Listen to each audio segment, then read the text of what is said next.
আগেকার দিনে যেটা বলছিলাম, আমার বাবার কাছ থেকে এই গল্পটা শোনা। এই গোল্ডি শুরু করলে এবার যে আগেকার দিনে জয়েন্ট ফ্যামিলিতে মানুষ তোমার বাচ্চা আমার বাচ্চা বলে কিছু মনে করতো না। একে অপরের বাচ্চাকে নিজের সন্তান স্নেহে মানুষ করতো এবং প্রত্যেকেরই শাসন করারও অধিকার ছিল। এবং শাসনটা কিন্তু কোনো রাগ পরবশত হয়ে করতো না। যেমন আমি আমার ছেলের মঙ্গল চাই, সেরকম আরেকজনও কিন্তু আমার সন্তানের মঙ্গল চায়। এবং কেউ মনেই করতো না যে ওর ছেলেকে এটা আমার বলা উচিত না, ওর মেয়েকে এটা বলা উচিত না। আমার বাবারা ছিলেন 8 ভাই বোন। তারা হয়েছে কাকিমার কাছে। কাকিমা ছিল সব থেকে দাদুর ছোট ভাই। আমার ঠাকুমার ডিপার্টমেন্ট ছিল রান্নার দিকটা, কারণ আমার ঠাকুমার রান্না ভীষণ সুন্দর ছিল। তো বাবা ছোটবেলা থেকে ঠাকুমাকেই কাকিমাকেই মায়ের জায়গা দিয়ে এসেছে, কারণ প্রচণ্ড রকমভাবে কাকিমার সাপোর্ট পেয়েছে মানুষ হওয়ার সময়।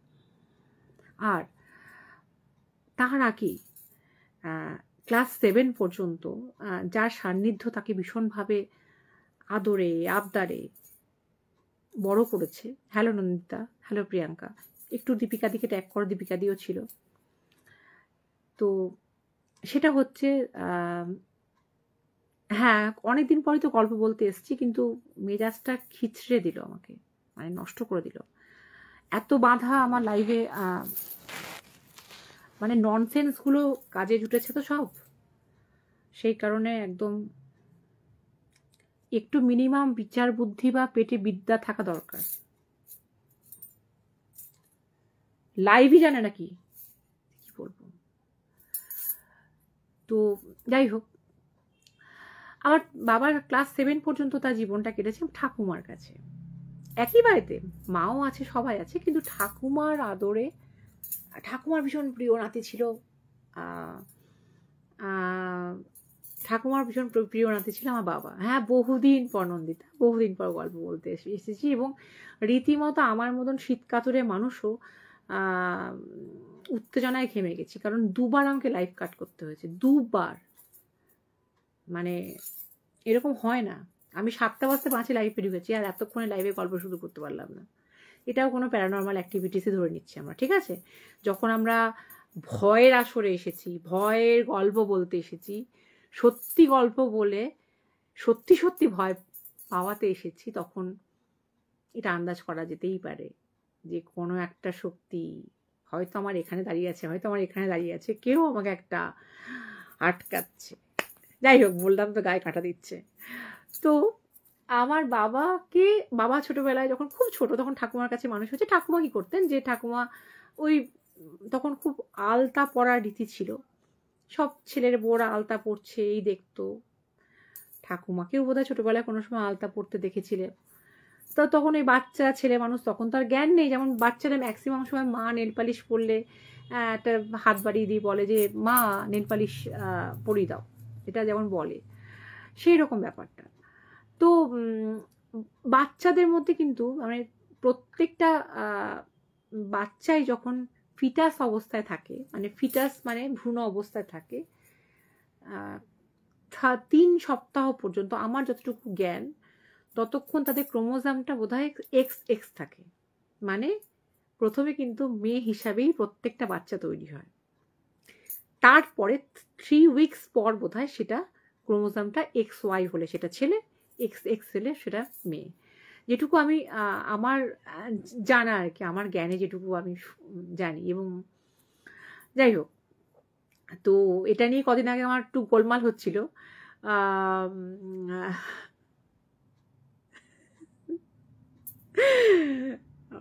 মুগ্ধ রিলস।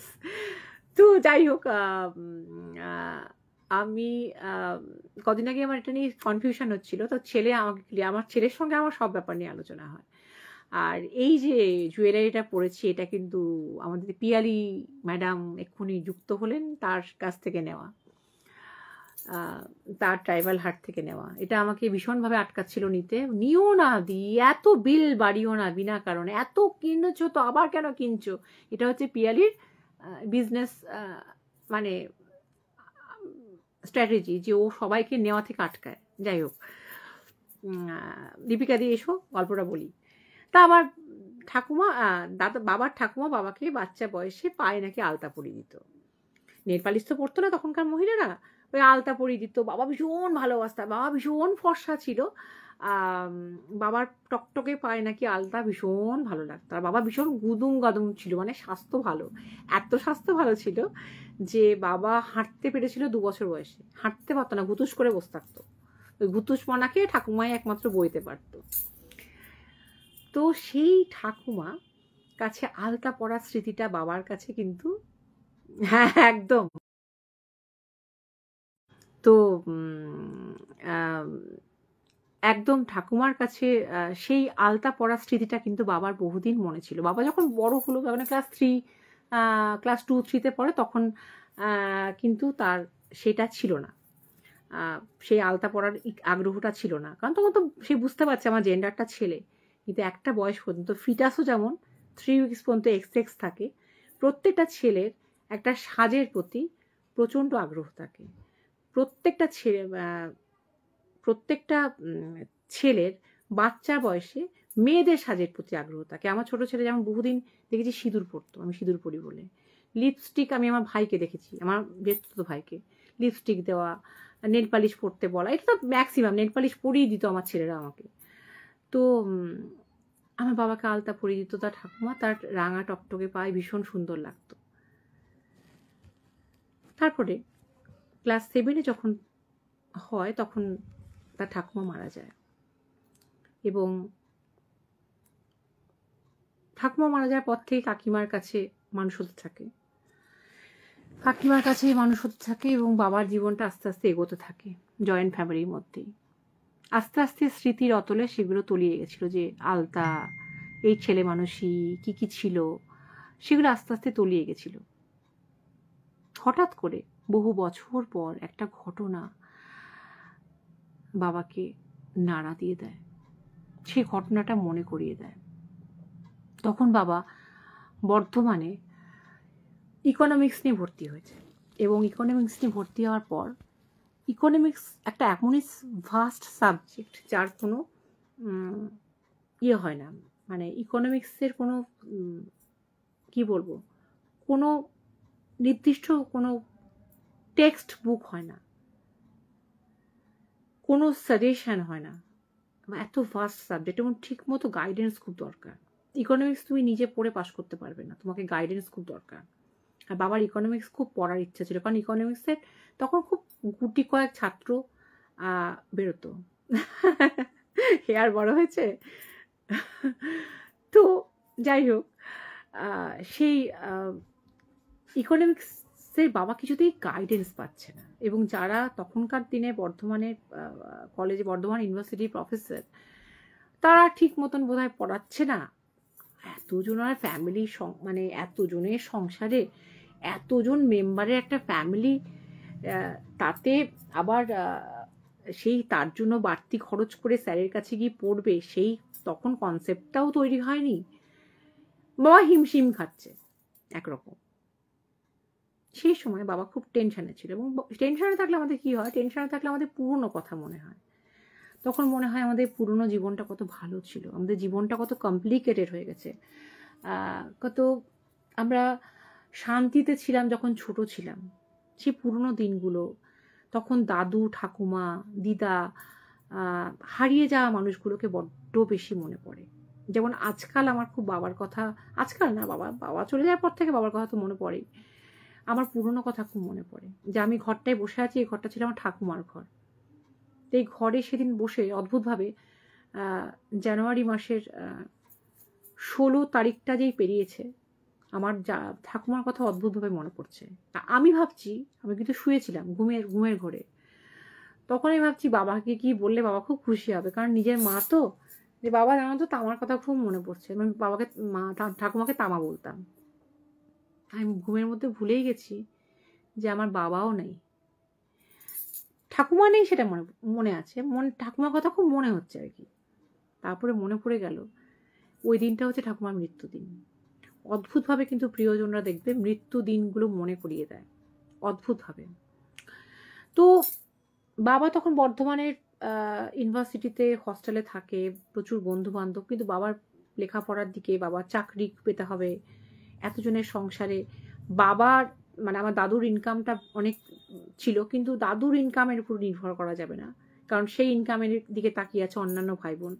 বাবা নিজের পায়ে দাঁড়াবে, এইটা একটা বাবার কিন্তু ভীষণ ইচ্ছে ছিল। এবং বাবা ভীষণভাবে সেই সময় ঠাকুমার কথা হয়তো ভাবছিল, যে ঠাকুমার কাছে শুয়ে যখন লণ্ঠন জ্বালিয়ে রাত্রিবেলায় গল্প শুনতাম হ্যারিকেন জ্বালিয়ে, সে দিনগুলো কত স্মুথ ছিল, কত ভালো ছিল। এখন কীভাবে আমার দিনগুলো যাচ্ছে, কত টেনশন, কেউ টেনশানে ভাগ নেওয়া নেই, কেউ মাথার পাশে বসে, বাবা যেটা বলেছিল হাত বুলিয়ে বলার নেই যে শুয়ে পড়ো, ঘুমিয়ে পড়ো, আমি আছি তো, আমি সব ঠিক করে দেবো, অত ভাবে না। বাবা যখন খুব ছোটোবেলায় কোনো জিনিস নিয়ে পরীক্ষার আগে নাকি খুব টেনশন করলে ঠাকুমা মাথায় এরকম করে হাত বুলিয়ে ঘুম পাড়িয়ে দিত। বাবা এরকম ঠাকুমার কথা ভাবতে ভাবতে ঘুমিয়ে গেছে। ঘুমের মধ্যে বাবা স্বপ্ন দেখছে যে বাবা যেন ছোট হয়ে গেছে, যেটা আমাদের ঘুমের মধ্যে আমাদের বয়সের কোনো ঠিক থাকে না। আমাদের বিশেষ একজনকে দেখায়, এই যে আমাদের গোল্ডি শুয়ে আছে, গোল্ডি গোল্ডি,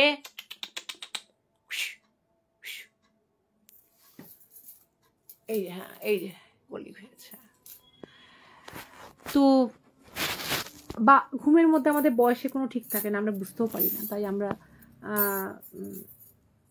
বাবা দেখছে বাবা ছোট হয়ে গেছে। সেই বড় দালানটায় বসে সকালের একটা মিষ্টি মিষ্টি রোদ এসে পড়েছে, একটা রোজকারের অনেক মেম্বারের, বোধহয় 40-45 জন মেম্বারের রান্নার একটা যে জোগাড়, একটা নেমন্তন্ন বাড়ির মতো আয়োজন সেটা চলছে। সেই রকমই একটা পরিস্থিতিতে ছেলের বউগুলো সবাই ব্যস্ত কাজে, আর বাবা বসে আছে তার ঠাকুমার সামনে, বারান্দায় যেমন করে বসে থাকতো হাত পা ছড়িয়ে, আলতা পড়ছে। এবং আলতাটা কে পরাচ্ছে না, ঠাকুমা বাবার আঙ্গুলগুলোকে পরিয়ে দিচ্ছে এমনি এমনি এমনি করে। স্বপ্নটা নাকি এতটা জীবন্ত ছিল, স্বপ্নটা নাকি এতটাই আসল মনে হয়েছিল যে বাবার সেই অনুভূতিটা, যে পায়ে কেউ আঙ্গুল দিয়ে আলতা পরালে যেরকম লাগে, একটা ঠান্ডা, একটা আরাম লাগে। দেখবেন নেল পালিশ পরালেও খুব আরাম লাগে, এটা কাউরি স্পর্শ, সেই অনুভূতিটা বাবার কিন্তু স্বপ্ন ভাঙার পরও বহুদিন বাবার সেটা মনে পড়েছিল। এবং সেটা এক একটা মানুষের এক একটা স্পর্শ থাকে, চেনা স্পর্শগুলো আমরা একে অপরের থেকে আলাদা করতে পারি। খুব নিজের লোকের স্পর্শ কিন্তু আমরা চোখ বন্ধ করেও চিনতে পারি। ওটা ঠাকুমারই স্পর্শ, যেটা বাবা স্বপ্নের মধ্যেও পেয়েছিল। এটাই যদি গল্পটা হতো তাহলে আমি গল্পটা বলতাম না। সব থেকে যেটা সারপ্রাইজিং ব্যাপার, বাবা ঘুম যখন ঘুম ভেঙে উঠে দেখেছিল বাবার পায়ে কে যেন আঙ্গুলে আলতা ঢেলে দিয়ে গেছে, অর্থাৎ একদম লাল রক্ত টস টস করে পড়ছে। আলতা তর্ক ঢালবে না রে বাবা একটা হস্টেলে, বন্ধুরা বদমাশি করে একদম। হ্যাঁ গীতাদি, শুভ সন্ধ্যা, গল্পটা শুরু হয়ে গেল। তো কেউ যেন একটু সোনালির দিকে ট্যাগ করে দাও না, তো কেউ যেন মানে একদম পা কেটে ঘুমের মধ্যে পা বুড়ো আঙ্গুল দিয়ে, মানে যেটা বড় আঙ্গুল, পুরো রক্তে পুরো ওই পাটা, মানে ডান পাটা বাবার পুরো আঙ্গুলগুলো, মানে এমনি করে এই আঙ্গুলটা যদি রক্ত পড়ে তাহলে এইভাবে চুয়ে চুয়ে চুয়ে চুয়ে কি হয়েছে, পুরো রক্তটা বের, এবং এমন করে রক্তটা গড়িয়ে পড়েছে যে বাবার যে আলতা পরার যে পায়ের যে লাইনটা, সেটা পুরো সত্যি সত্যিই লাল হয়ে গেছে। বাবা যখন 1 সেকেন্ডের মধ্যে সেন্সটা আসে যে আমি তো স্বপ্ন দেখছিলাম, আমার তো বয়স এতটা বেড়ে গেছে, আমি তো ইউনিভার্সিটিতে পড়ি, আমি সেই ঠাকুমার কাছে আলতা পরা সেই ছোট্ট বাচ্চাটি নেই, যেটা স্মৃতিতেও ঝাপসা, তাহলে এই স্বপ্নটা দেখার সঙ্গে সঙ্গে পায়ে এটা কিসের দাগ? উঠে দেখে যে কিছু একটা বাবাকে পায়ে কামড়ে দিয়েছে, কোন একটা প্রাণী। বাবা পরে আন্দাজ করেছিল যে ইঁদুর হবে, কারণ কাঠবিড়ালি তো ঘরে ঢোকে না সাধারণত, ওই খরগোশ, কাঠবিড়ালি বা ইঁদুর কামড়ালে যেরকম তীক্ষ্ণ দাঁতের ধারে আঙ্গুলটা পুরো মাংস উঠে যায় এবং রক্তারক্তি হয়ে যায়, সেই লেভেলে রক্তারক্তি হয়েছিল।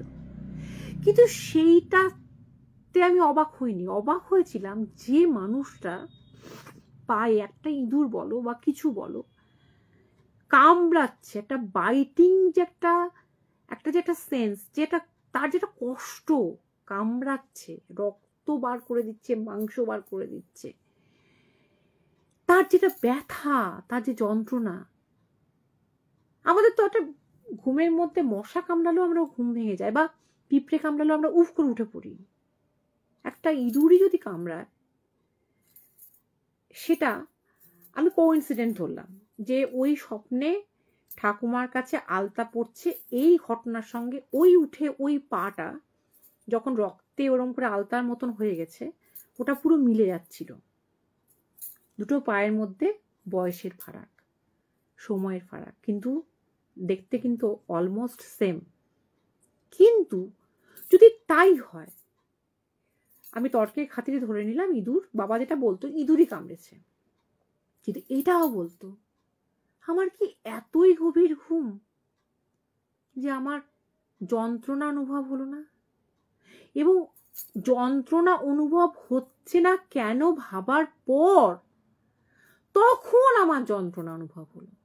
তার আগে যতক্ষণ আমি পায়ের দিকে তাকিয়ে দেখেছি যে পায়ে রক্ত ঝরঝর করে পড়ছে, স্বপ্নে ঠিক আলতাটার মতন পাটা আমার লাল হয়ে গেছে, তখন আমার যন্ত্রণা হয়নি, আমার ঘুম ভাঙেনি। দুটো ঘটনা পাশাপাশি একটা অদ্ভুত একটা জিজ্ঞাসার চিহ্ন তৈরি করেছিল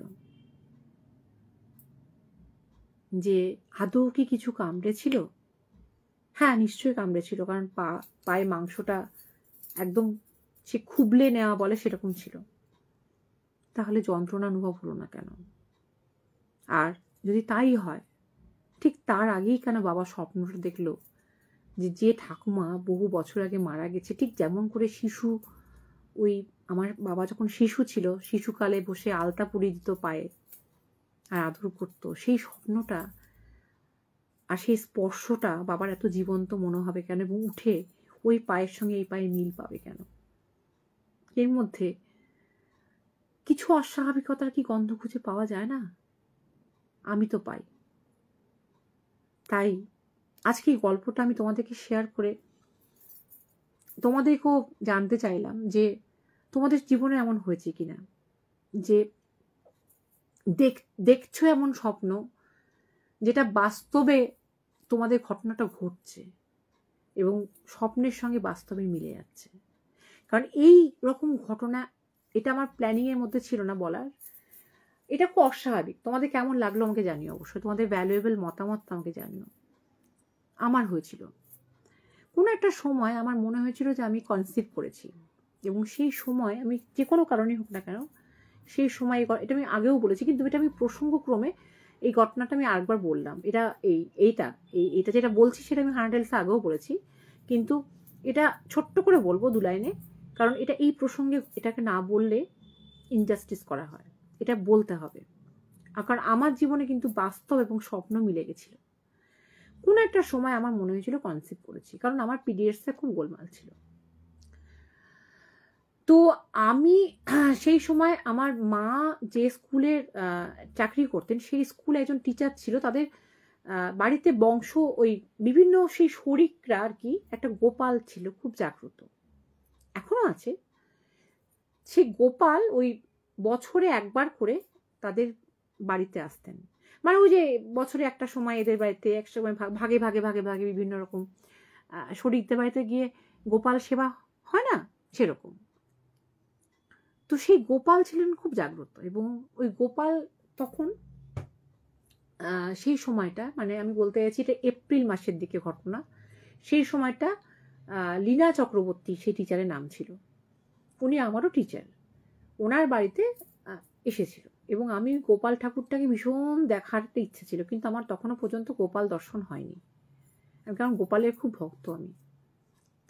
তো আমি গোপালের কাছে খুব চাইছি যে আমি যেন এই যে কনসেপ্ট করেছি একটা ভয় থেকে যেন আমি বেরোতে পারি।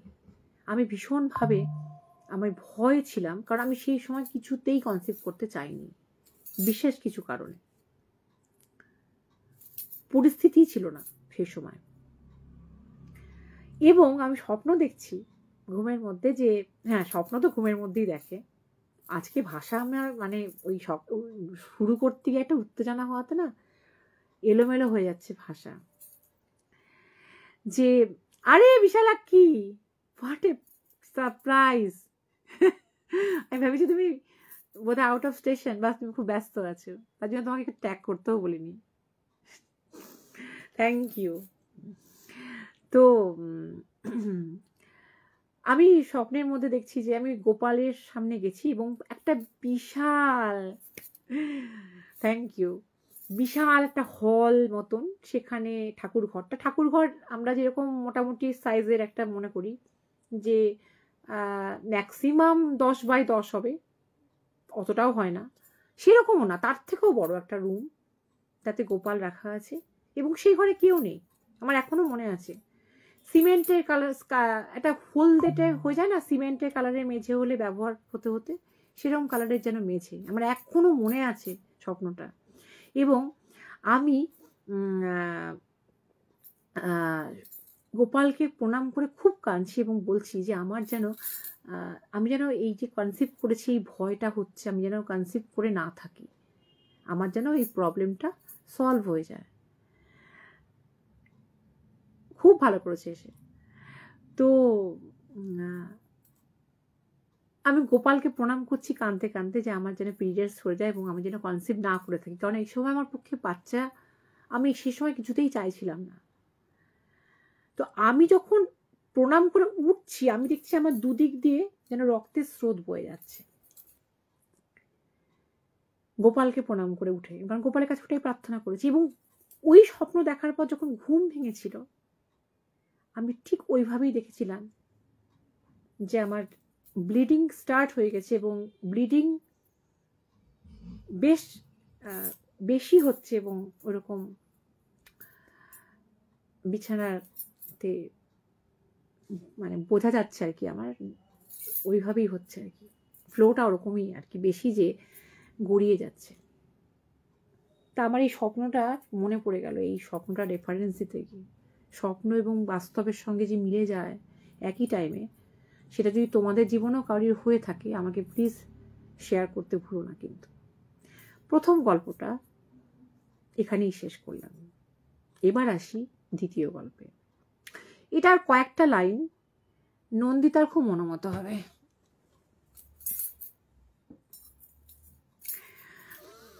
না, অনেকেরই মনোমত হবে, প্রকাশ করবে না কেউ, প্রকাশ করবে কেউ, কিন্তু নন্দিতার খুব মনোমত হবে।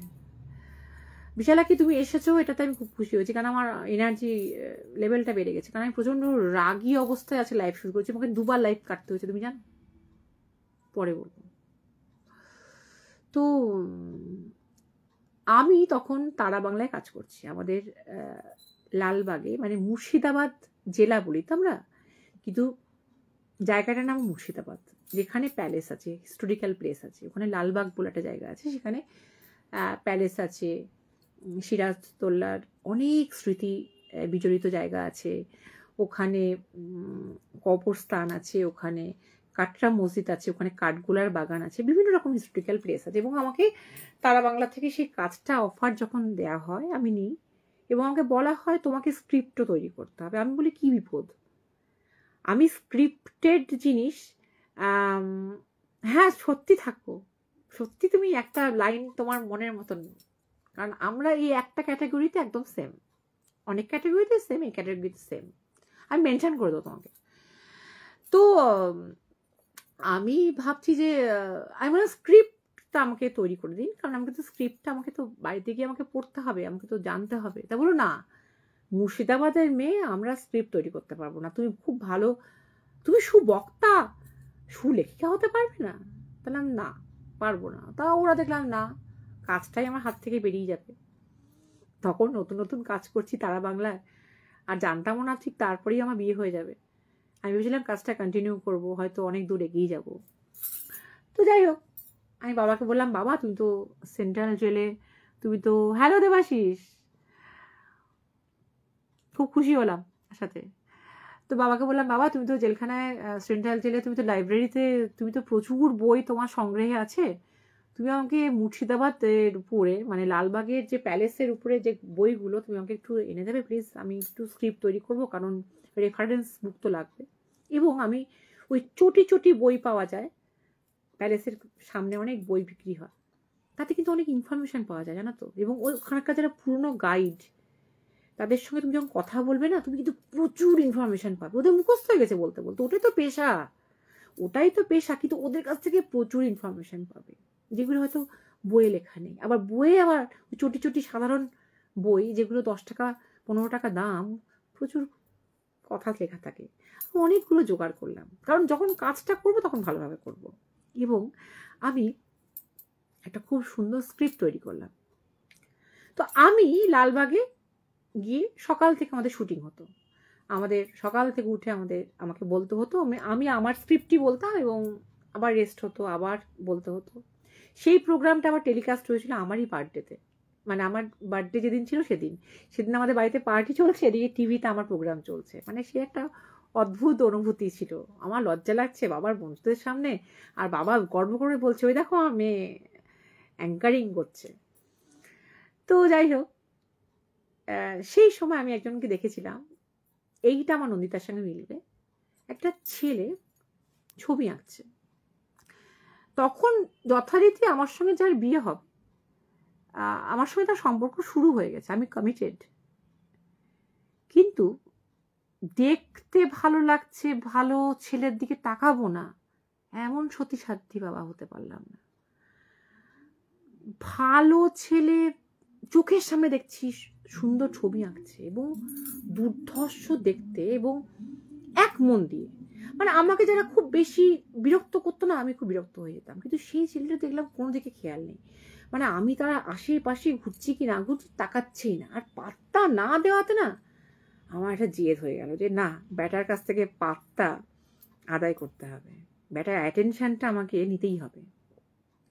আর রীতিমতো হ্যান্ডসাম, মানে আমাকে বলতেই হবে যে আমি ওর সঙ্গে আলাপ করতে চাইছিলাম। তো কদিন ধরেই খুব চেষ্টা করছি, আশপাশে ঘুরছি, সে আশেপাশে চলো তবুও না বলো, এরকম গানের লাইনটা মনে পড়ে গেল। তো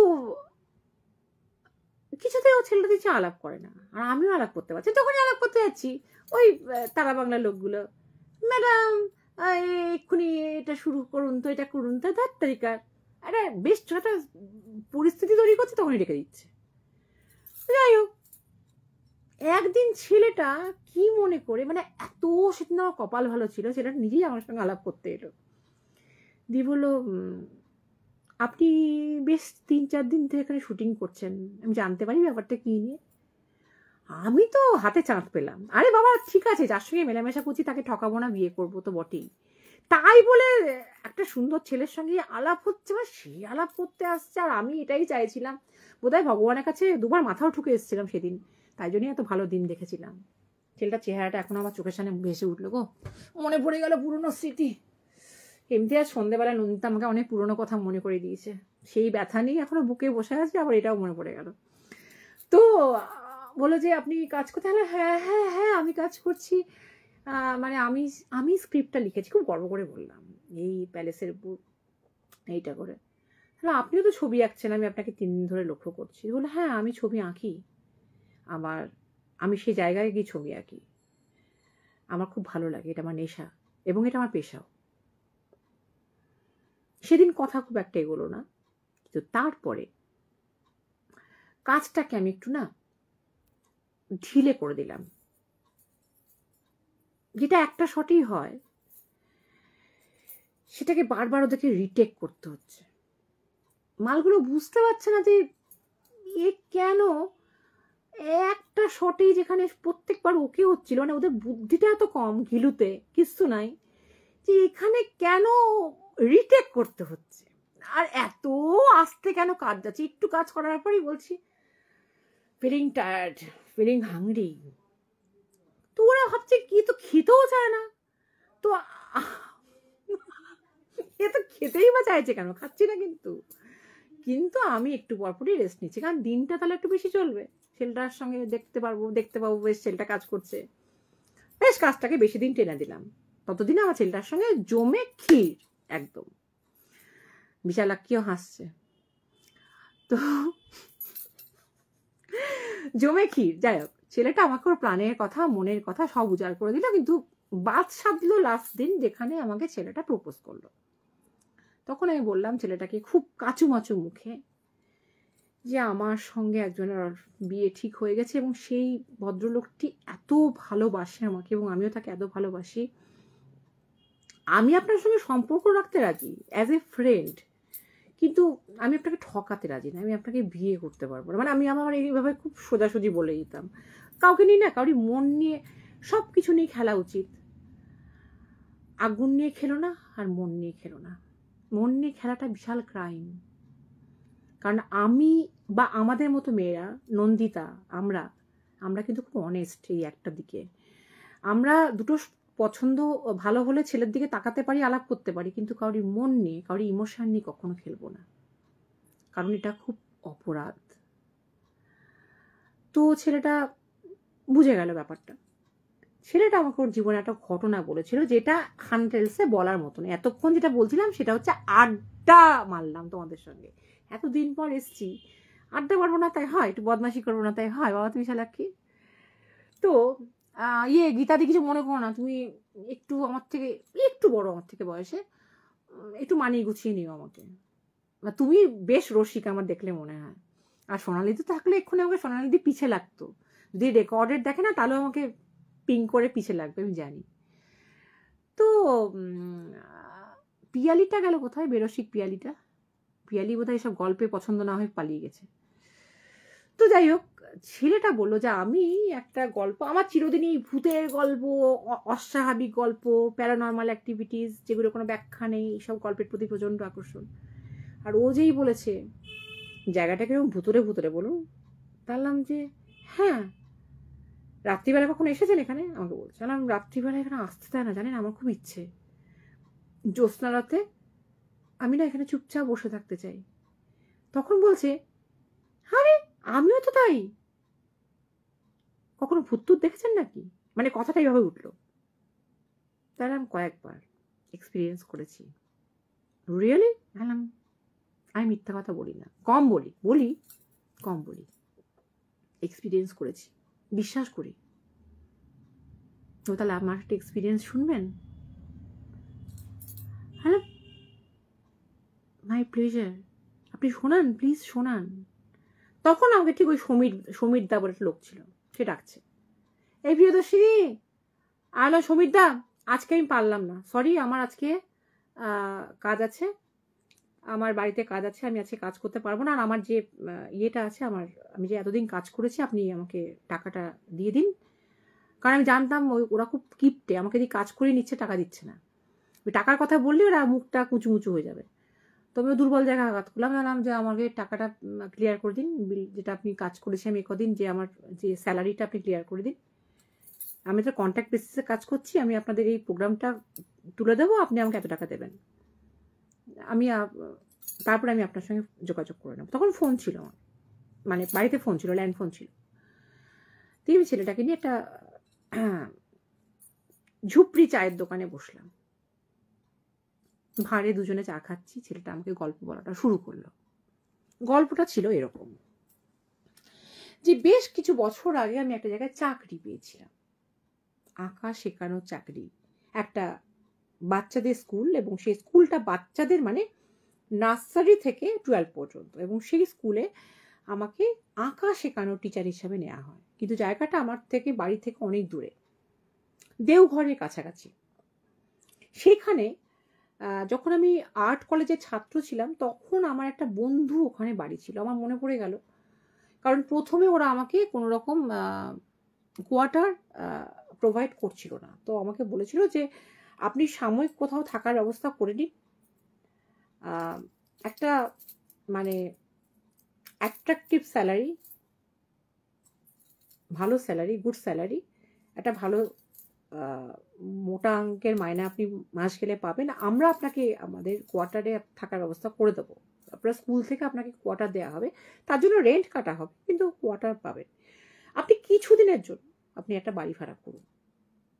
ঠিক আছে। ওই তখন ওর বন্ধুটার কথা মনে পড়ে যায়, এবং বন্ধুটার অ্যাড্রেস কোনো কারণে ওর কাছে ছিল, সেই বন্ধুটার সঙ্গে কোনো একটাভাবে যোগাযোগ করে, এবং বন্ধুটা বলে যে ঠিক আছে আমি তো একটু ব্যাঙ্গালোরে আছি, ও আবার কি একটা কাজের সূত্রে গেছিলো, তা আমি তোমাকে থাকার ব্যবস্থা করে দিচ্ছি, আমার বাড়িতে হবে না, আমার বাড়িটা ছোট, আমার মামার বাড়ি ওখানে আছে, মামা কিন্তু ভাড়া দেয়, আমি মামার সঙ্গে কথা বলে নিচ্ছি। তখন বলছে মামার কি কোনো ফোন নাম্বার আছে? তাই বলছে না, মামার ফোন নাম্বার দরকার নেই, আমি আগে কথা বলি।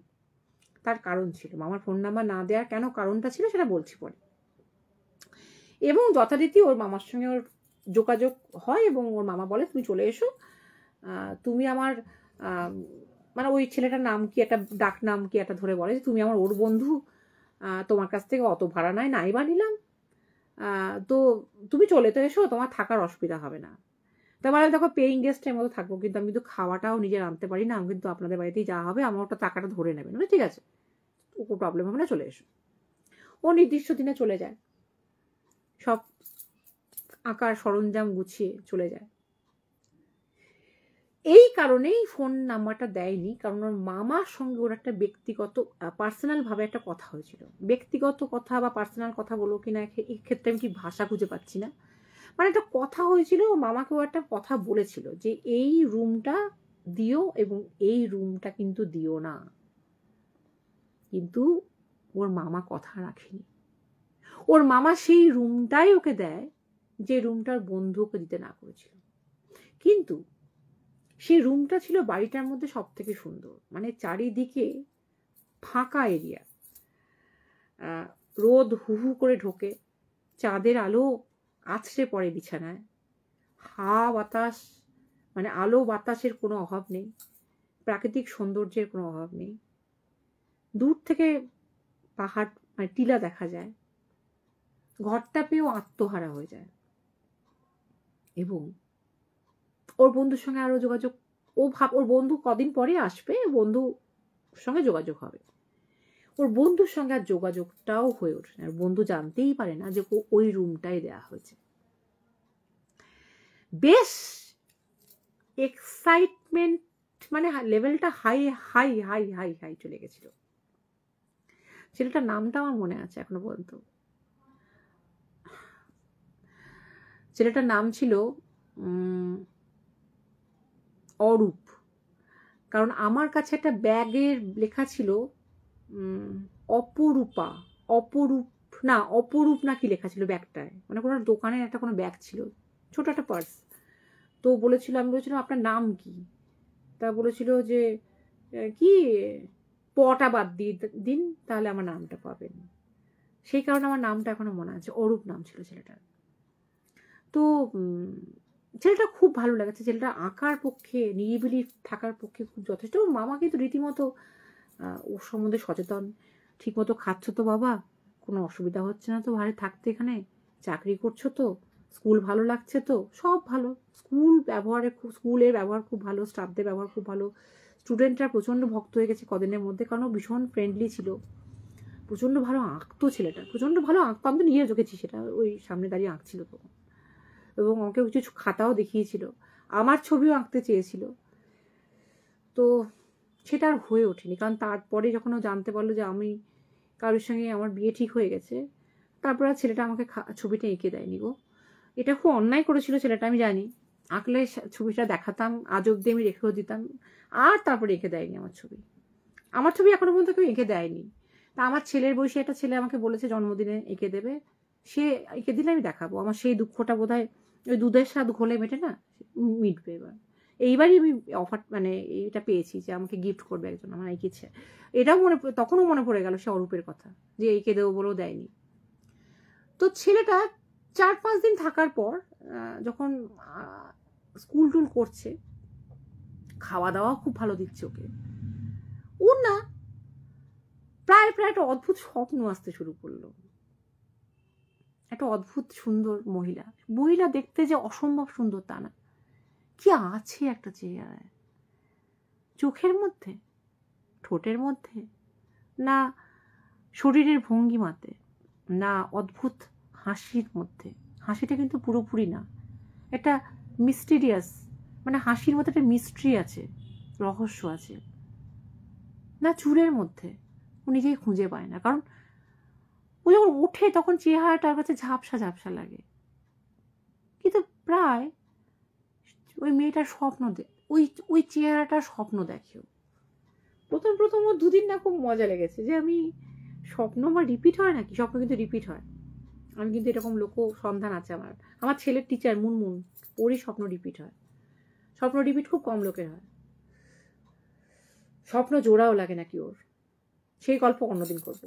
একটা প্রসঙ্গ বলতে আর একটা প্রসঙ্গ চলে আসে। তো প্রায় ওই মহিলার স্বপ্ন দেখতে শুরু করে, ওই পার্টিকুলার ওই চেহারাটা। এবং ও অন্য সব আঁকা ছেড়ে স্কুলের কাজের বাইরে ও কিন্তু যখনই সময় পায় ওর ক্যানভাসে রং তুলিতে ওই ছবিটা আঁকার চেষ্টা করে। কি অদ্ভুত না? আমার স্বপ্নে দেখা রাজকন্যা থাকে, গানটা মনে পড়ে গেল। তো কিন্তু ছবিটা আঁকতে যায়, যখন যায় ওর ক্লিয়ার একটা যে ছবি আঁকবে, ছবিটা আঁকতে গেলে তো অনেকগুলো জিনিস ওর ক্লিয়ার হওয়া দরকার, সেটা হচ্ছে না। কারণ স্বপ্নটা যখন ভাঙে তখন অনেকটা ঝাপসা হয়ে যায়, কিন্তু স্বপ্নটাও দেখে মেয়েটার। এবং স্বপ্নটা কমপক্ষেও 10-12 দিন দেখেছে, তখন 2 মাস কি 2.5 মাস হয়ে গেছে, ছবিটা প্রায় কমপ্লিটের দিকে। কারণ ওর কিন্তু ওই ঝাপসা ঝাপসাকে ও জোড়া লাগিয়ে, আমাদের আগে সে নাম্বার দিত না, 1, 5, 10 এরকম, সে আমাদের ঠিক করতে হতো। ট্রেনে খুব পাওয়া যেত আগে এগুলো, আমাদের সময় কাটানোর ক্ষেত্রে খুব, ওই বক্স বক্স বক্স বক্স। তো ওই ঝাপসা ছবিগুলোকেই জোড়া লাগিয়ে ও কিন্তু একটা বেশ সুন্দর একটা তৈরি করে ফেলেছে, একটা স্ট্রাকচার, একটা কিরকম হতে পারে। এবং তার মধ্যেও যখন কল্পনা মিশাচ্ছে তখন কিন্তু ও দেখছে যে ওর কল্পনার সঙ্গে কিন্তু ওই ছবিটা, তখন ওর মনে হচ্ছে হ্যাঁ হ্যাঁ আমি একই দেখেছি।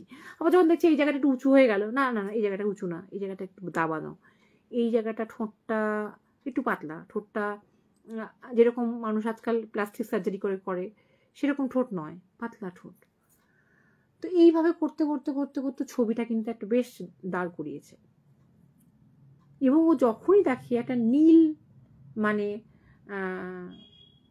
মানে তুতে কালারের মতো শাড়ি পরে দেখে, ওই একই ড্রেসেই ওকে দেখে, এবং শাড়ির রংটাও তুতে করেছে, সবই ঠিক ছিল। ওর এতটাও অস্বাভাবিক লাগেনি, বা এতটাও স্বাভাবিকও লাগছে না ব্যাপারটা। সব জিনিসের উত্তরও পেয়ে গেল ওর বন্ধুটা যেদিন বাড়িতে এলো। বন্ধুটা ফোন করলো যে ব্যাঙ্গালোর থেকে, যে তুই, তোর সঙ্গে বহুদিন যোগাযোগ করতে পারিনি। বলো আরে আমিও তো এখানে এসে অনেক কাজে ফেসে গেছি, বল তুই কেমন আছিস বল। বললো কেন রে, ভালো আছি তো, তোর মামা খুব যত্নে রাখে। তোর শরীর কেমন আছে, তোর মন কেমন আছে, তোর কোনো অসুবিধা হচ্ছে কিনা? বলো না না না না, একটা জিনিস। বলো কি কি কি, বল বল বল। বলো না না না, তুই আয় তারপরে বলবো। বলো বল না, বলো না তুই আয় তারপরে বলবো।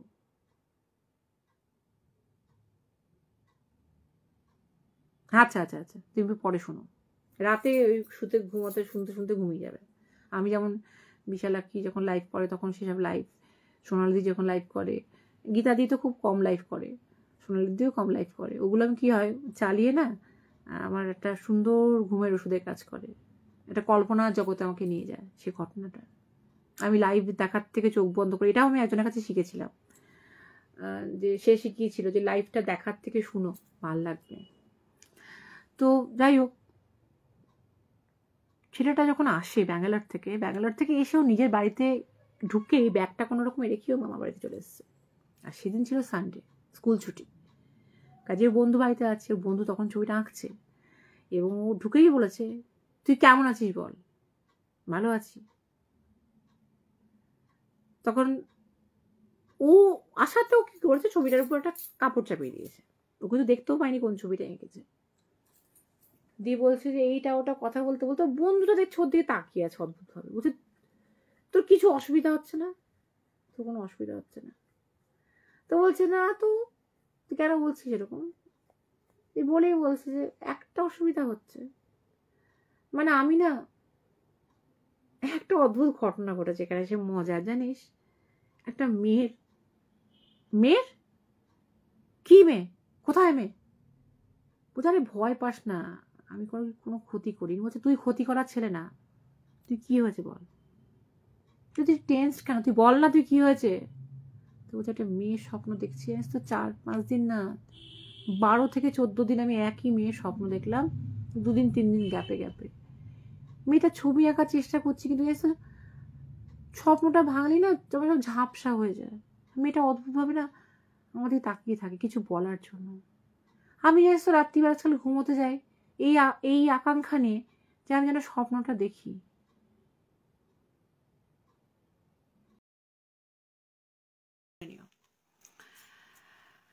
তো ছেলেটা বলছে, একটা ছবি নিয়ে এসে ছবি দেখাচ্ছে, একটা ঘরে একটা বাঁধানো ছবি, যে দেখ তো তুই যাকে দেখিস স্বপ্নে সে এই মহিলা কিনা। তখন ছেলেটা বলছে হ্যাঁ, বলেই বলছে তোর কাছে এই ছবিটা কি করে, তুই জানলি কি করে দেখি। তখন ওর না ফেন্ট হয়ে গেছে, যে তুই জানলি কি করে, আর এই ছবিটা কার। অনেক প্রশ্ন একসঙ্গে করেছে, অনেক প্রশ্ন একসঙ্গে, যে তুই জানলি কি করে, এই ছবিটা এলো কি করে, এই ছবিটা কার, এই ছবিটা কি করে তুই তুই কোথা থেকে আনলি, আমি তো একেই দেখি স্বপ্নে, তুই জানলি কি করে, আমি তাহলে কেন দেখি, যদি সত্যি তার তুই যা মানে কেন এরকম হলো। তখন বলছে দাঁড়া, এত উত্তেজিত হোস না, এত উত্তেজিত হওয়ার কিছু নেই। ব্যাপারটা হচ্ছে যে এই মেয়েটি আমার মামার বাড়িতে ভাড়া থাকতো, খুব ভালো গান করতো, খুব হাসি খুশি ছিল, সাদা হাসমুখ বলে না, একটা ছেলের সঙ্গে মিশতো। এখানে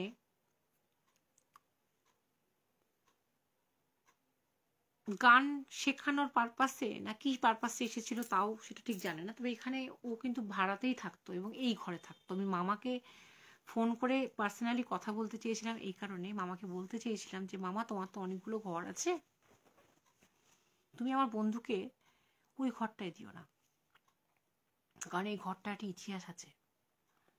এবং আমি এই মেয়েটি ছেলেটার সঙ্গে মেলামেশা করতো, সেই মেয়েটা যখন সে ছেলেটা যখন ডিচ করে মেয়েটাকে, তখন মেয়েটা আত্মহত্যা করে। এই ঘরেই মেয়েটা ওর